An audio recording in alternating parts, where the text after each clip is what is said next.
So this is Bless Your Heart, Favorite Southern Sayings by Julian St. Clair. It's basically a Christian-based coloring book. So it's basically any kind of shapes, objects, themes, and some fun sayings. And it focuses on large line art as the main subject to color. It leaves everything up to interpretation, so you can use shading, depth, texture, whatever you want. And some of it has some more smaller detailed patterns in it and more complex line art, and other things are very open and broad spaces to color in. So I use this book every now and then to get myself to blend colors and use textures, create depth. And I'm the type of person that uses my colored pencils until everything looks like it is in pastel. You know, that it's no longer colored pencil, it's either crayon or wax. So I start with very light layers. I give a suggestion of where the shading is. I may begin shadows. Usually this is too soon, but it's always good to kind of put them there. Texture, depth, of course, deeper shadows. I tend to mix up my colors by accident. So some things are purposefully multicolored and other things are accidentally multicolored. Sometimes I can't see the colored pencils I'm working with. I'm either in a too dimly lit room or I just don't care. Either one. So as I go through this, I kind of give a brief overall description. I don't have a set specific professional way of coloring, but I enjoy using a lot of reds and browns and then contrasting that with bright colors. I picked a direction of light.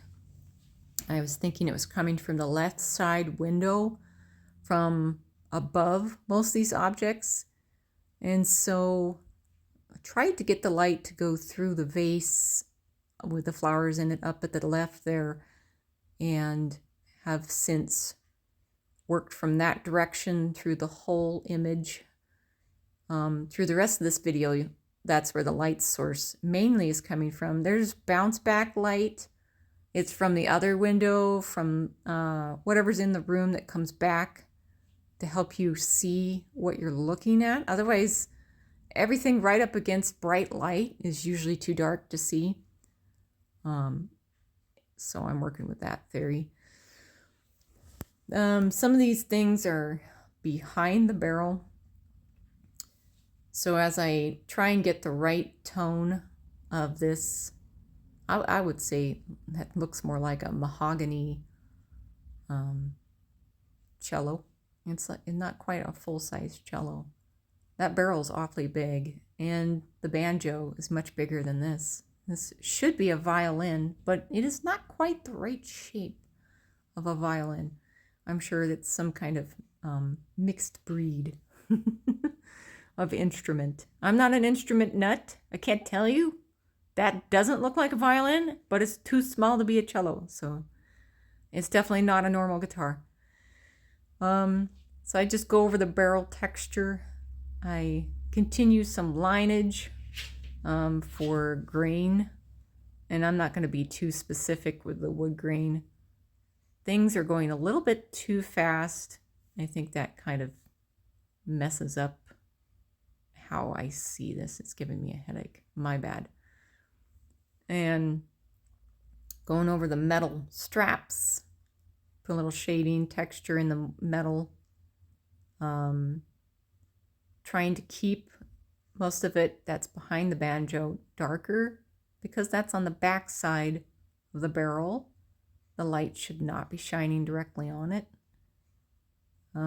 But bounce back light from the room should be visible get a little shadow for this instrument. Kind of work on a little bit of shading on the banjo neck. Work on the, what am I working on now? Oh yeah, that thing. That was super difficult for me. It's kind of a eye puzzle. That is a box made of pallets. Obviously you can see through it, and only half of it's facing to the right and the other half is on the left. So I had to make do.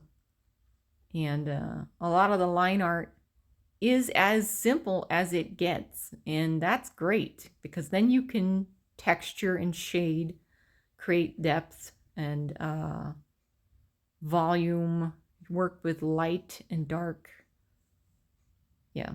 And so that's the good thing about having such simple line art for basic household objects, I guess.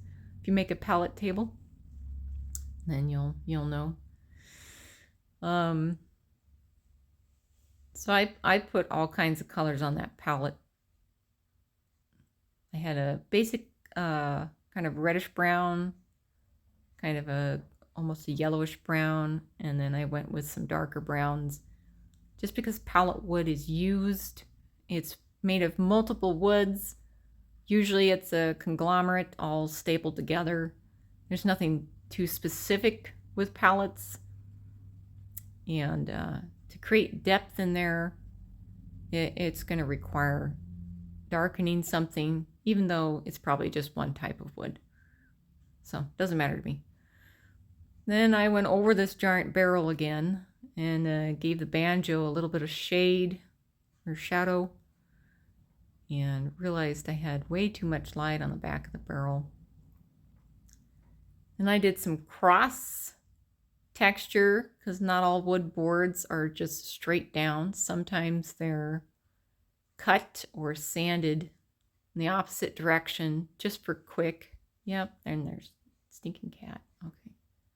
That's Zelda. Oh my gosh. And then I colored in pieces of this violin, and normally I would see these chin board pads. Normally they're black, but they can be any color. It depends on what it's made of, and I guess the preference of the owner of the instrument. They get to choose kind of custom pieces for their instruments. Then I wanted to do something totally different to this banjo. I didn't want it to be completely symmetrical in one solid line color. I wanted something different. And so I just threw the black on there and made it different, called it good. And then just to accent that black and white flower in the middle, I guess, I went around the sides of it. And I gave it a circumference of the same color. And I'll probably fill that in better later. The vase or the pitcher here is supposed to be mostly opaque, but obviously I want you to see the stems inside. Oh, pencil broke. And so that requires a little bit of color there. Obviously you're going to see color through it. Just makes the eye accept what's in there. So, yep, I went over this again with a second color, not quite black. Gave it a hint of something else. I always over color stuff, always, and it looks like, yeah, pretty much wax crayon. Yep, so I used kind of a blackish gray. I finished this design here. Put some shadows on the strings, fretboard. Yep. Just kind of gave it a quick shadow. Yep, and then I went over this. I realized that was way too bright for being on the back of the barrel. most of the recording of the coloring here is included. I did skip some stuff. It just wasn't in my camera phone's ability to record that long. So one of these days I'll fix that if it's necessary. Now I need to put the shadow for this instrument better, but it looks like I'm working on the floor instead, but that's okay. Gotta have shadow on the floor. And eventually, yep, that is a violin, isn't it? It's a fairly large violin, especially with that weird band around the front of it. That's very odd. So once I finished tweaking the colors here, and smoothed everything out, I had a gray there that I smoothed the black out with. You can always do that with gray and black. You can mix them and smooth them out. If the colored pencil's too grainy, I didn't like this band. I wish it wasn't even there. So I just filled it in. I think it kind of wrecked the face of the violin. It shouldn't have even been added. It was just too much. But it's okay. Minor detail. And then I got creative. And I made these flowers weird. Like something you'd see on a Hawaiian island. Just some random tropical flowers where the petals are just going off. Like it doesn't even care what color it is. It's just going to change into a different color. Because it can do that. It's tropical. So that's what I did with this. I threw pink, yellow, orange, red, teal. Whew, that was too fast of camera movement. I'd buy some music, but I'm broke right now. So keep watching my videos. Be sure to like and subscribe so I can buy the license for some music. Because everybody knows, nobody knows, but I know I can't make music. That's not a thing I do. All right. Yep, there goes the red. Red, orange, pink, yellow. Why not? Just got crazy with it. Right next, red and pink next to each other. That's fine. Go ahead, do that. It's all good. Just let it go. Yep. And I threw some beautiful purple in there. Because tropical flowers do what they want. Oh, and baby chickens. Gotta have baby chickens in the middle of the drawing.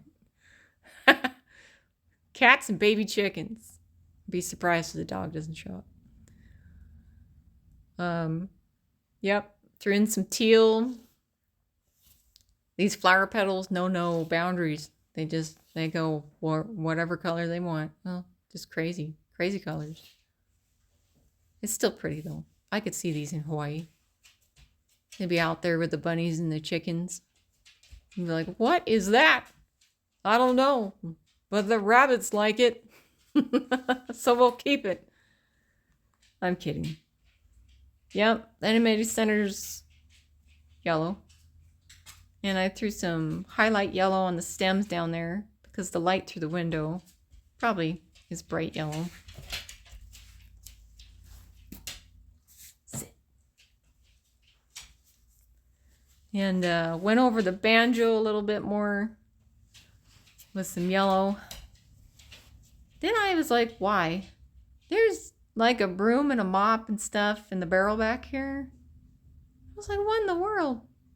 There's cleaning stuff next to your instruments, next to a flower pot. What kind of house is this? But anyways, it's just a stage. These are all props. And, yep, just threw some more color on there. I brought in almost a velvet purple gray. It was weird, and I really liked it. It put the shadow on a lot of stuff. So I just went crazy with it. I used it all over the barrel and the wood crate. I think I backed up the violin with that shadow. And then I went with tan, yellows and tans for the window trim. I can't do solid white. I really don't like everything in white. I like stuff to have color. But white is pretty good in some homes, you know? Yeah. And then I put it across as a bulge, reflective yellow across that blue vase of where the window trim could be seen through the vase. That was pretty quick. I didn't let you see that very well. Then I basically took a brown, just did a light shading to see if I liked it. Wasn't really sure. And just quickly put something down just to have it down. And I'm kind of okay with what I'm looking at. Get some bright yellow highlight back up in there. And then I moved on to something else so I wouldn't overdo it. Taking breaks from certain parts of this. Yet then I tackled the flooring. And I was like, I cannot handle any more brown in this picture. So I went with a bluish, kind of a dark blue, dark teal flooring. And then I threw some gray on top like it had aged. And that was, to me, much better than adding absolutely more brown. Even if it was a reddish brown, I guess that would have been okay. But that just wasn't necessary to have that much more brown. Then threw on some more yellow and tan. And this window framing was not going to be as contrasted as the other one. The light source is coming through the other window frame. So parts of that frame, I'm assuming, are obviously catching light differently than the window that doesn't have the sunlight coming through it. Yep, here comes some more blue. Dark blue. Not quite dark blue. That's a very brightish, more solid blue. I think the saturation in it is strong, which is good for this floor. So I threw in some areas of shadow and then just kind of went with it, blended it in with the floor. And I thought, I'm just going to blend the whole thing again and add shadows again. So I guess technically what I do is I layer my shadows, which I think is good. I've learned to do that somewhere. That was years and years ago, to layer my shadows. One shadow application just doesn't work for me. If you want to display what happens to a multicolored floor when there's a shadow on it, sometimes it's not just a solid gray shadow. Sometimes you're going to have different tones in the shadow, or it'll gradient itself gradually into a brighter color of its former dark shadow. How do you say that? It's not the opacity of the shadow. It's, I don't know. The light dilutes itself as you get farther away from the object. You might see more floor saturation color farther away in the same shadow as opposed right up at the bottom of an object. Might be extremely dark and you don't see saturation of color. So then I went over this big vase flower pot. Yeah, that's a flower pot. And I have layered so much blue and blue-gray, and it's just a solid mass of pastel. Of, wax crayon almost. Even though it's colored pencils, it's like a solid chunk. And gave it a little bit of volume and just thought I'm going to leave it that way. I didn't even put highlights on that. I got the dog in the background here as I'm recording this, eating and drinking. And my kid ran up the stairs with a loose tooth. And I'm sure the cats are going to make an entrance here any minute now.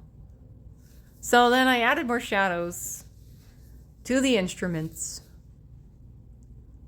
and went over the floor again. Cross-hatched this. Why not? It's always hard to color at the bottom of a piece of paper. And I love this kind of a dark blackish brown. It's nearly black. It works really well. It's got just enough highlight in it to not be a solid black smudge everywhere. So it allows for color to come through just a little bit. I tried to get the light coming through the palette table because, you know, there's spacing in between these, and the light might be able to get through at an angle, a downward angle, and hit the floor. So that's originally what I was going for. Yeah, a little bit of shadow there, a little bit of shadow around the edges of the banjo, because that's supposed to be a raised metal piece.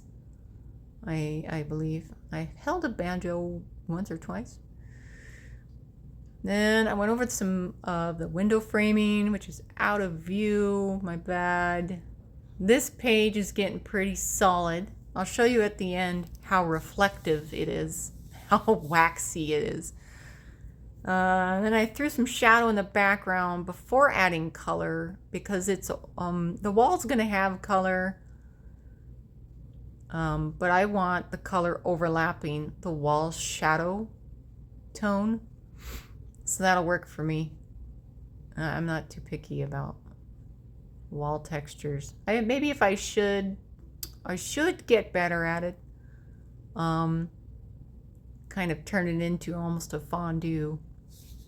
Get to a place where I can smooth gradient a wall with colored pencils and just really make it look like something you could walk up and touch. But I'll get there some other day. And I went wild with the flowering color. English. I went wild with the flowers coloring. There, I unblocked my mini stroke. Okay. And out of focus. Again, teal, red, orange, yellow. And I just was like, I don't care. Just throw the colors on there. I don't care. Doesn't matter to me. Not at all. Just make it whatever. I really like it. It's almost like a 4th of July. You know. Celebrate my freedom with my colorful flower. Woo! Anyways. Yep. Teal on yellow. Look at that. Pink and teal together. Ooh. Hard on the eyes. And for the walls, I went with a peach, but a really light yellowish peach. That way I could keep the walls warm, not allow them to be a brown warm. Ooh, that made me dizzy. Ooh. And peach can go right over gray. It'll allow the shadows to stay dark without over plastering them with wax. And I could still get the color to show through. If you have a peach wall in a dimly or dark room, it still just looks gray. I mean, the color fades so quickly in the dark. It's almost indistinguishable. You'd have to have the lights back on to see if it's a peach wall. Usually happens for all colors, yes. But the lighter it goes, the closer to tan it goes. I think it goes faster for the eye to not pick it up as quick. So I threw gray on that immediately after this. Just in the shadowy areas. Taking guesses here. Just throwing them out. All right. Putting the brown on the window trim. It's more than window trim. That's, yeah, window framing. Correct words when describing objects. Oh wait, I can't do that. Just look at it. There, look at that. There you go. It's getting shiny. Yep, another layer for the violin. Yes. Why not? Go over the barrel again. It's not like this page can hold any more wax. Geez, stop. Stop coloring. Oh my gosh. There. Look at that. That's straight up wax. You can't, I didn't even color the window glass. Forget that. And the banjo is the face of it, white. That's it. Everything else is heavily covered. So now I'm going to take it to a better light. I think I could get some better pictures of this. Yep. That's just holding it. And then I put the lamp on top of it and took some angled pictures. That is just the shiniest page. And that's without metallic pencils. You don't even want to know how bad this gets. I can deep color. Thanks for watching, and be sure to like and subscribe.